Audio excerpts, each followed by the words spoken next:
Happy New Year! And yeah, a funny thing, I began this new year rereading two books that I previously did not finish.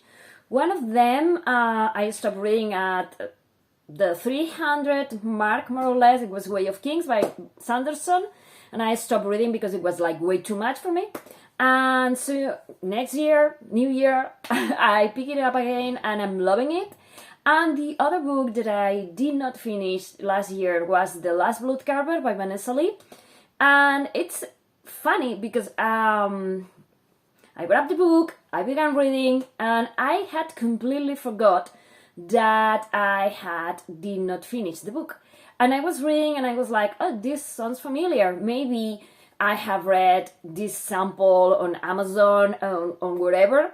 Then I kept on reading and I was like, no, this is very familiar to me. Maybe I DNF'd the book.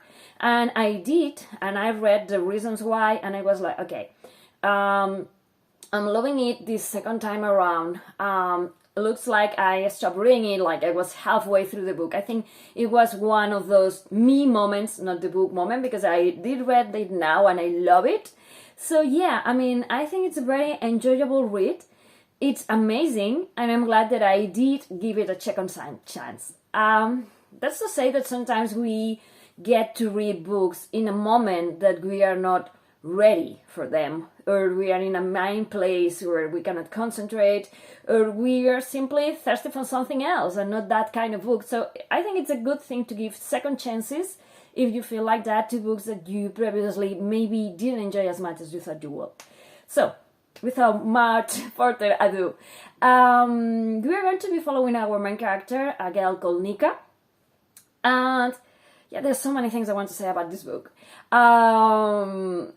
Yeah, I mean, the story per se, I did like the story, but for me, the best thing about the book is how it reflects about something other. How when you are from a culture, or you are from a social position, or how sometimes you look at people and misjudge, mistrust, fear, or downright hate those people. For instance, we have, as I was saying, our main character, who's Nhika, and she is a person who has the ability to heal with a touch. For me, this sounds like fantastic, but they're seeing like these kind of killers because they can alter biology, they can heal, and they also can turn your own body against you. But that's not true. That's not the story that the people who has this ability is going to tell you. This is the story that the people who doesn't have this ability tell you. At the very beginning of the book, we have, as I was saying, Nhika, and she makes believe that she's using homeopathy or things like that to heal, and she has this ability of really, really heal, but she has to hide it because people like her are persecuted by their abilities.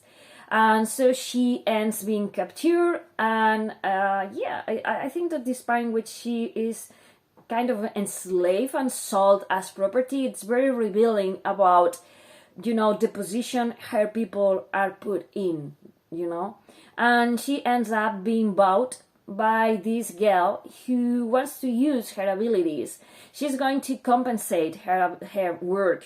She's going to pay for her work, but it's kind of, it makes you think. The ability of buying a person because you want to use their abilities, even if you're paying for it, it's like. But anyway, this girl called Mimi, she wants to use Nhika's abilities to heal someone who was with her father when she thinks, killed. So we are going to be following the Kogmi siblings. They come from money, lots of money.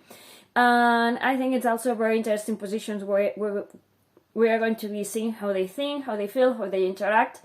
And I'm not going to be telling much about the plot because for me the plot, it's like the simple part of this book. We are going to be following Nhika as she tries to heal this person, this man called Hanson, to see if he remembers something of what happened to the sibling's father who killed him, or whether it was really an accident, what happened.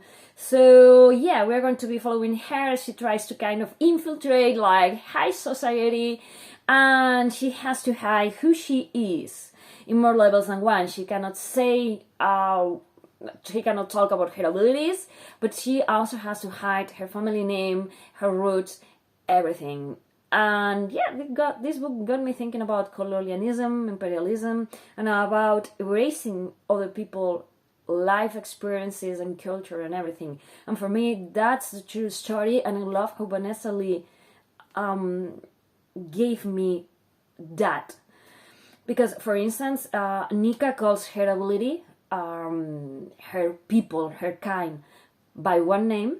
The people who doesn't know much about them know their abilities, but not necessarily fear them, see them as something useful, call them by another name.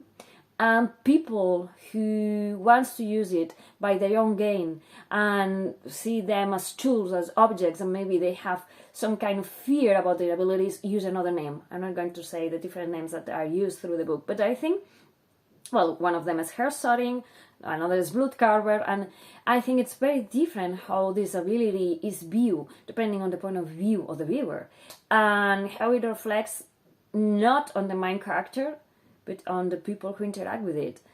And also, I mean, how people feel entitled to use people with these abilities for their own gain without thinking about there's this heritage.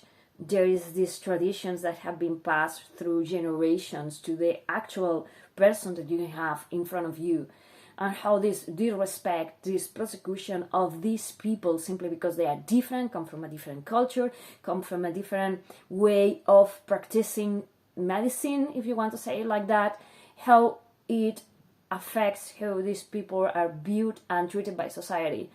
I mean, this book was mind-blowing for me. I mean, if I had to give it a rating based on the story, it will have a good rating, but lower than the rating I will give it by the way it made me reflect about the way in which we treat something other. When I say something other, I mean abilities, I mean religions, I mean skin color, I mean cultures, I mean how sometimes we want to do better, but you know, sometimes we fell in the middle territory, and how sometimes hatred can eradicate people, or can they make hide who they are because they live in fear of being prosecuted or, you know, marginalized by who they are or what they believe in or what they can do. So yeah, if you want a book that's going to surprise you, a story like, because I think it has some amazing twists and are going to let you like, what? This is a very good book, and I love how the ability to heal can also be used to corrupt, but also how these people see that the ability is something sacred and has to be protected, and the importance of legacy and the importance of family, of passing down traditions, whether it's like speaking, or we are going to be meeting different schools of, you know, hair shouting, and they're going to be telling us different points of view. And if you like a book that's going to defy the odds between, you know, gray morality, black morality, does it exist? You know, I think Nhika is going to be put into positions, into situations which are going to be, you know, are going to make you reflect about equality or lack of. And yeah, you're going to love this book. I mean, it's amazing. And yeah, I think, yeah, I want to know more about the automatons that the sibling's father was doing, and I want to know more about his persona before what happens, what befalls to him in this book when he is killed or suffers an accident. Yeah, I'm going to shut up. This is a very good book. You should read it.